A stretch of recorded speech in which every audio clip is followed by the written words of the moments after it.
আসানসোলের দক্ষিণ থানার সাউথ পিপি থেকে ফিরে পাওয়া নামক অনুষ্ঠানের মধ্য দিয়ে হারিয়ে যাওয়া মোবাইল ফোন উদ্ধার করে মোবাইল মালিকদের হাতে তুলে দেন।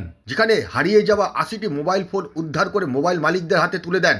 মোবাইল ফোনটা এখন আমাদের কাছে অত্যন্ত গুরুত্বপূর্ণ বিষয়, লাক্সারির থেকেও এখন গুরুত্বপূর্ণ বিষয় হয়ে গেছে। সেই মোবাইল ফোন মিসিং মানে সমস্ত ব্যাংকের ডকুমেন্ট সমস্ত কিছুই মোবাইল ফোনে থাকে। মোবাইল ফোনটা হারিয়ে গেলে পরে আমাদের কাছে প্রায়, যেহেতু আমাদের খুব কনজাস্টেড থানা এলাকা, সেন্ট্রাল জোনের আসানসোল সাউথ পুলিশ স্টেশন, প্রচুর এখানে মোবাইল ফোন মিসিং হয়। আমাদের আজকে একটা অনুষ্ঠানের মাধ্যমে আমরা প্রায় more than 80 mobile phones within 1 month আমরা রিকভারি করেছি। সেই ব্যাপারে আজকে আমরা অনুষ্ঠান করে আপনাদেরকে ফেরত দিচ্ছি। এই ফিরে পাওয়া অনুষ্ঠানে উপস্থিত ছিলেন ডিসি সেন্ট্রাল ধ্রুব দাস, এসিপি সেন্ট্রাল বিশ্বজিৎ নস্কর সহ পুলিশ আধিকারিকেরা।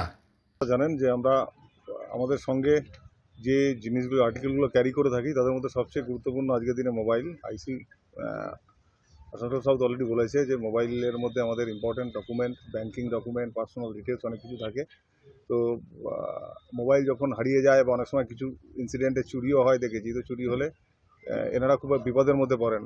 আপনাদের পার্সোনাল ডকুমেন্টগুলো বেহাত হয়ে যাওয়ার সম্ভাবনা থাকে। এছাড়া কিছু হয়তো মূল্যবান ছবি, বিভিন্ন মুহূর্ত আমরা মোবাইল ফোনে ধরে রাখি, তো সেগুলো একটা খুব প্রত্যেকের কাছে যার ছবি আছে বা যার মোবাইল সেটি তার কাছে খুব গুরুত্বপূর্ণ বিষয়।